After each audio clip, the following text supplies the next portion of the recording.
Hi and welcome back to Normski TV. I didn't get to do a video yesterday. There wasn't really much to talk about, to be perfectly honest. But again, Aubameyang, seems to be coming out all the time. He is our main man, and whilst he hasn't signed that contract, the speculation will go on. There's talk about him talking to the Inter Milan players, and that's just gonna bring up more speculation with regards to his future. There's the talk of Arsenal scrapping the talks between them and trying to come up with any sort of deal. Aubameyang, from what the reports are coming out, is that Aubameyang wants 300,000 a week, and to be honest, I think he's deserving of that.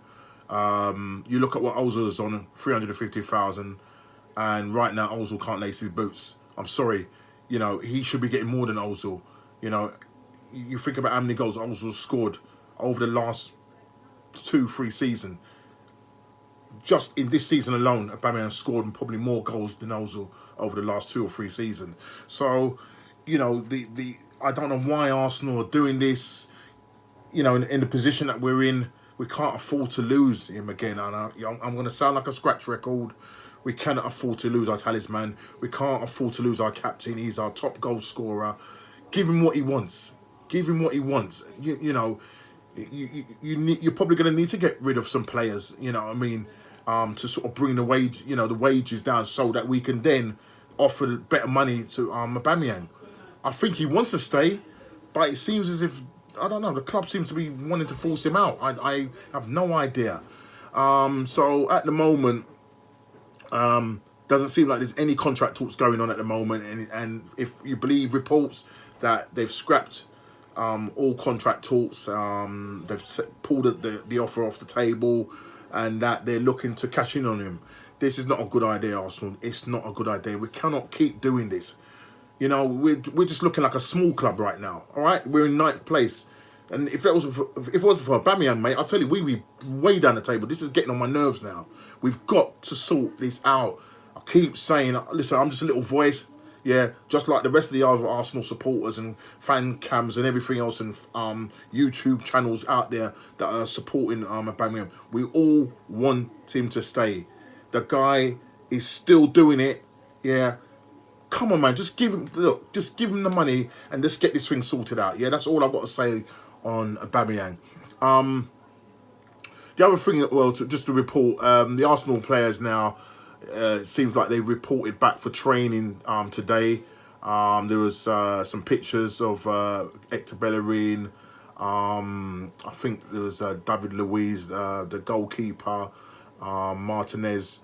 They were seen going to the training ground, and then I think they showed some shots of the 10 training pitches. And mate, social distance. This was taking the mick, mate. I mean, these guys were well apart. You saw some guys doing, so I couldn't make out the pictures, but you saw them doing their sprints and stuff like that, some ball control, and obviously they're looking to get back into training with I suppose with the Premier League hoping to start back in June sometime. What time in June, I don't know. I mean, obviously these guys have got to get their fitness levels back up, and once that's there, then the chances are, if the Premier League does go ahead, it's all going to be behind closed doors. I think Gary Neville even came out today or yesterday and was saying that he can't see, fans going back for the foreseeable futures, and that we have to be prepared to be watching a lot of these games behind closed doors maybe until next year. I don't know how that's going to work. I don't know how financially that's going to, be for clubs. Simon Jordan on TalkSport was talking about that, there's a possibility up to 80% of clubs could go out of business right across the football leagues. It's not good, but what can you do? What can you do? You need the fans there. They're the ones that are buying the merchandise. Obviously you've got the sponsors from, the TV, all of these people that are sponsoring all these, the Premier League is sponsoring all these clubs and everything. They're pouring loads of money in. It's not going to be the same if you ain't got fans at the games. But listen, it's got to go on. Boris Johnson's come out and said, you know, we need to lift the spirit of the nation, and it'd be good if we can get back to playing some sort of sports. And I think he was, you know, he was really talking about football, getting that back going again. So again, we'll just wait and see. Yeah, but the Arsenal, you know, players, I think one of the first clubs to go back training, and they're obviously practicing their social distancing by the distance. So if you get a chance to watch the video, you'll see how far apart they are. But hopefully they'll get their fitness levels back up, and you know, get ready for the upcoming season, which is probably going to start possibly in June. Right. Is there any other news? We're looking at possibly another target from Feyenoord, and I know Mikel Arteta is interested in this player, Okon Koku, who plays for Feyenoord, is worth 23 million. He's 19 years old, young player, and you know, doesn't look like he's going to pen a new deal with Feyenoord, and it's looking increasingly that his future is very much uncertain, you know, with Feyenoord, and he's looking to maybe possibly move to the Premier League. And I know Arsenal have been definitely linked with this player. Can he be the next Ozil? He's a good player, exciting, lots of potential, but will he be able to step in the shoes of Ozil? Coming into the Premier League is a tough league, so I don't know. But you know, you're looking at 23 million for this guy. He's, as I said, he's got lots of talent, and you know, he could be one for the future. Will Arsenal have the money to do it? Will they be able to buy him outright? Let's see. Let's watch this space. You know, we are definitely looking for an attacking player, as well as a defensive midfielder, and also a defender. And talking of a defensive midfielder, talks coming out that whether this is true or not, concerning Thomas Partey. I'm just going to see if I can find any information on that. And there's talk that that Thomas Partey has rejected, and his team have rejected the offer that Atletico Madrid are offering them. I think the figure is something like the deal that's placed on the table. I think it's possibly a 5-year deal worth 130,000. That's doubling his wages. That's worth 130,000 pounds a week. But it seems as if the Thomas Partey and his team are not very happy with this, and I don't know what that means for Arsenal. Does that mean that we have the green light? There's been talks that we have been in talks with him. His father's come out, you know, on the Ghanaian radio and said that Thomas Partey has had conversations with Arsenal. But the team, his representatives seem to distance themselves from it. But there's a local journalist that works in Arsenal. If I can just I need to find the actual details on that. And the local journalist, if I can just find it here, basically saying that he's heard on the grapevine that that Arsenal are in talks with him. They're not happy with the deal that's been offered to them on the table. They're definitely not happy with the deal. Arsenal have tried to trigger his 43.5 million contract. I've just found it here, and basically this could probably open the door for Arsenal to try and get this player. And I obviously said about Jacob, his father was the one that spoke to a Ghanaian radio station called True FM, and basically said that he called his son, and his son said that he was in conversations with Arsenal's representatives. I'm hoping it's true because they did come out quickly to say that they haven't. But the guy, that's it. The guy's name is Osman, who's a Ghanaian journalist, and he basically is saying here, he's told the AFC Bell, I'm just going to read it. It says, I do not know the smallest details in the contract submitted by Atletico Madrid, but the description that I received from my sources stated that it did not meet the aspirations of the player and his team. The offer is rubbish, and therefore the player did not sign it. I contacted Thomas's father, and the quotes are real, and he said that on the radio, but was not authorized to publish those details.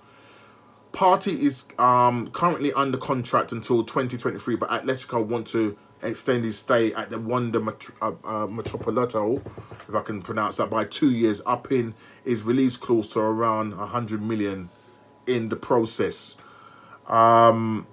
And the Guardian say that Diego Simeone has urged La Liga outfits hierarchy to do what it takes to keep him.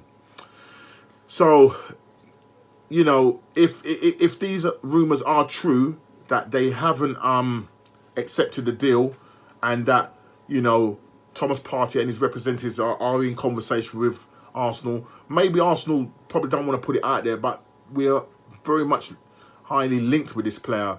And if he does come in, you know, he's likely to, you know, take the space of Lucas Torreira, who, by his own admission, hasn't really done brilliantly. When he first came to the club, yeah, he really hit the ground running. It took a bit of time, but hit the ground running eventually. But he just, injuries and being in and out of the team, there was no consistency there. And I think they're saying that, you know, he wants to go back to Italy, to one of the Milan clubs, whether it's Inter Milan or AC Milan, I can't remember, possibly AC Milan. So if Thomas Partey was to come to Arsenal, then, you know, the likelihood is that he's going to replace Lucas Torreira. I think Granit Xhaka will possibly stay. He seems to have got back into the good books of Arsenal, and he's doing quite well under Mikel Arteta. So, again, we'll just wait and see. You see, at the end of the day, this boils down to Arsenal and their resources and their money. You've got Stan Kroenke here looking to inject some money into the club. I'm hoping it's a decent amount. But at the same time, you know, they're trying to, if they've done it already, negotiated these, you know, pay cuts with the players. So we're hoping to make some sort of savings there. But I think those really is to go back to the non-playing staff. So the money that Stan Kroenke is putting into the club would be, you would hope that would be going towards, you know, transfers. But at the same time, we will have to look to reduce our wages by getting players off our books. You've got El Neni, who's on loan. You've got Mavropanos, who's on loan. You've got the guy from Roma, Mkhitaryan, who's on loan, who's on 200,000 a week. It's just absolutely ridiculous, the sort of money that we're paying out. So we need to get the wage bill down, try and see if we can then use that money to up Aubameyang's contract and give him what he wants, which is £300,000 a week. Listen, mate, he deserves it. And then see how we go. But we need to release players in order for us to be able to go out and buy the players. Will Thomas Partey come to Arsenal? We'll be able to do that deal. At the moment, it looks like Arsenal are going for the cheap options like loan deals and players that are, you know, bargain basement. There's one other transfer rumour, and that's Chelsea's Willian. He's 31 years old. Looks like Arsenal could possibly take him on a free. Possibly 1-2 years, I don't know. This is the rumours that are coming out. Technically, he's a very good player, but is he past it? Would you take Willian to Arsenal? Mind you, you've got Pepe. He plays mostly on the right. Can play in that number 10 role, but he's a winger. You've got, obviously, Bukayo Saka, who's playing on the left-hand side, or Martinelli. So where would you put Willian? That's the question. Where would you put Willian? He would be good to have as a squad player. It seems like we're getting a lot of Chelsea rejects. David Luiz, and I suppose with David Luiz being at Arsenal, maybe he's urging Willian to come over. And I know they were good friends when they were at Chelsea together. So let's see what happens. It's at the moment. What can we say? We just got to hope and pray that Arsenal do some business and do it quick. But most of all, let's sign Aubameyang. Let's get the deal done. Keep saying it. Let's get the deal done. Listen, please like, subscribe and share, and I'll see you next time.